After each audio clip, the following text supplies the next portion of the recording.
রাজনীতির নামে যদি কেউ বিভ্রান্ত সৃষ্টি করতে চায়, রাজনীতির নামে যদি কেউ অরাজকতা সৃষ্টি করতে চায়, প্রিয় ভাই বোনেরা, আপনারা কি বসে থাকবেন?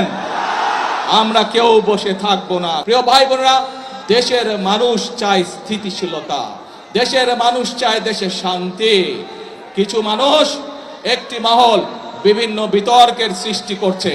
আজকে আপনাদেরকে সামনে রেখে আমি বলে দিতে চাই পরিষ্কারভাবে, 2026 সালে 12ই ফেব্রুয়ারি নির্বাচনে আমরা দেশের মানুষকে যে প্রতিশ্রুতি দিয়েছিলাম, দেশের মানুষ তার পক্ষে রায় দিয়েছে।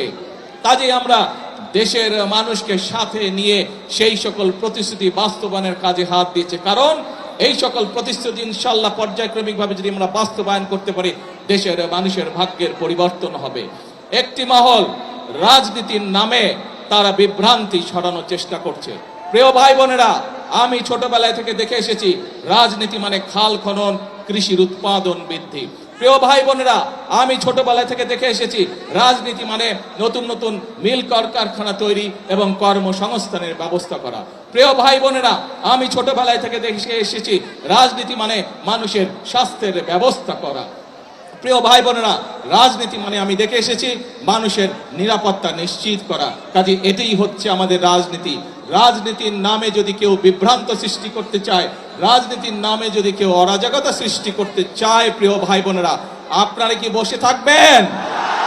আমরা কেউ বসে থাকবো না। কারণ বিএনপি যে সকল কর্মসূচি গ্রহণ করেছে, প্রত্যেকটি কর্মসূচি হচ্ছে এই দেশের খেটে খাওয়া মানুষের কর্মসূচি। সেজন্যই আমরা আন্দোলন করেছি। আন্দোলনে বাংলাদেশের মানুষ, লক্ষ লক্ষ হাজার লক্ষ মানুষ প্রাণ দিয়েছে, হতাহত হয়েছে। এখন আমরা 71 সালে যেমন দেশকে স্বাধীন করেছিলাম, আমরা 24-এর আন্দোলনের মাধ্যমে দেশকে স্বৈরাচার মুক্ত করেছি। এখন হচ্ছে আমাদের দেশ গঠনের পালা, এখন হচ্ছে আমাদের মানুষের ভাগ্য পরিবর্তনের পালা। কাজেই আমার এই রাজনীতির সাথে দেশের মানুষের ভাগ্যের পরিবর্তনের রাজনীতি, দেশ গঠনের রাজনীতি, এই রাজনীতির সাথে আপনারা কে আছেন? হাত তুলুন। আসুন আজকের এই জনসময় আমরা প্রতিশ্রুতিবদ্ধ হই, এই রাজনীতিকে কেউ যাতে বাধাগ্রস্ত না করতে না পারে। সেজন্যই আমরা একটি কথা বলে থাকি, করব কাজ গৌরব দেশ সবার আগে। স্লোগানটা কি হলো? করব কাজ সবার আগে।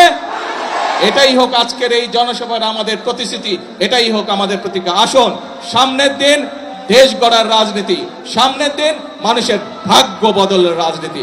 আল্লাহ হাফেজ। বাংলাদেশ জিন্দাবাদ।